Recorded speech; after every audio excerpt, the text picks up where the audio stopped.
नारळ, साखर आणि तांदळाची सुंदर सांगड आणि तयार होतो आपल्या सणाचा खास नारळी भात.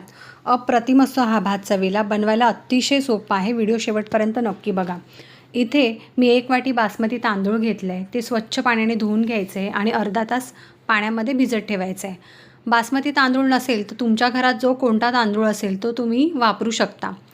त्यानंतर आपण इथे एक नारळ घेणार आहोत आणि नारळ आपल्याला फोडून घ्यायचं आहे. त्यानंतर त्याच्यावरचा जो काळा भाग असतो तो आपल्याला काढून टाकायचा आहे. बारीक तुकडे करून मिक्सरमध्ये वाटून घ्यायचं आहे. जर मिक्सर वापरायचं नसेल तर नारळ खोवून पण तुम्ही वापरू शकता. 1 वाटी तांदळासाठी 1 वाटी किसलेलं खोबरं, पाऊण वाटी साखर, वेलची, लवंग, दालचिनी, काजू बदामाचे तुकडे आणि ऑरेंज कलर फूड कलर इथे वापरलेला आहे. लिंबू आणि मीठसुद्धा आपण इथे वापरणार आहोत. त्यानंतर एक जाडबुडाची कढई घेतली आहे. त्यामध्ये आपण 3 ते 4 चमचे साजूक तूप वापरणार आहोत. त्यामध्ये काजू आणि बदामाचे तुकडे टाकायचे आणि अगदी हलका गुलाबी रंग येईपर्यंत म्हणजे 30 सेकंड आपल्याला हे हलकेसे तुपामध्ये परतून घ्यायचे आणि मग काढून घ्यायचे. त्याच कढईमध्ये आपण जे मसाले घेतले होते म्हणजे दालचिनी, लवंग आणि वेलची हे आपल्याला टाकायचे आणि हलके परतून झाले की जो भात आपण म्हणजे तांदूळ आपण जो ठेवला होता पाण्यामध्ये तो निथळून घ्यायचा आणि ह्याच्यामध्ये टाकायचं आहे. गॅसची फ्लेम अगदी मंद ठेवायची आहे आणि 5 ते 6 मिनटं आपल्याला हे छान असे तुपामध्ये परतून घ्यायचे. याने काय होतं भातामध्ये जो काही मॉइश्चर असेल, पाणी असेल ते निघून जातं आणि भात अगदी मोकळा व्हायला मदत होते. त्यानंतर आपण याच्यामध्ये म्हणजे 1 वाटी जर तांदूळ असेल तर 2 वाटी आपल्याला गरम उकळतं पाणी याच्यामध्ये टाकायचं आहे आणि हे छान पाण्यामध्ये मिक्स करून घ्यायचं आहे. त्यानंतर आपण याच्यामध्ये थोडंसं मीठ टाकणार आहोत. चवीपुरतं. गोडाचा पदार्थ असेल तरी मिठाचा वापर हा आपण करतोच. त्यानंतर आपण अर्धा लिंबाचा रस टाकणार आहोत. त्याने काय होतं भाताला जो ग्लॉसीनेस असतो तो खूप छान येतो.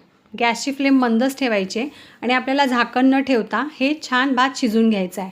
अगदी भाताला पाणी अंगाशी राहिलं की आपण ह्याच्यावर झाकण ठेवणार आहोत आणि आपण 3 ते 4 मिनटं ह्याची छान वाफ काढणार आहोत. 3 ते 4 मिनटांनी आपण बघू शकतो की पाण्याचा अंश हा सगळा संपलेला आहे.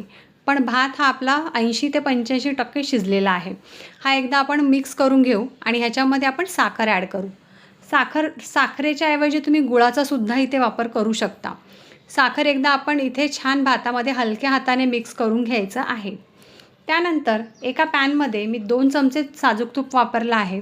त्यामध्ये जे आपण नारळ किसून घेतलं होतं ते टाकायचं आहे आणि हे आपल्याला अगदी मिनिटभर मंद आचेवर हे आपल्याला छान परतून घ्यायचं आहे. जास्त पण परतायचं नाही आहे. अगदी हलक्या हाताने 1 मिनिटभर आपल्याला परतून घ्यायचं आहे. त्यानंतर भातामध्ये जो फूड कलर होता तो मी इथे टाकते. हा कम्प्लिटली ऑप्शनल आहे पण टाकलात तर खूप सुंदर रंग येतो भाताला आणि एकदा मिक्स करून घेऊ.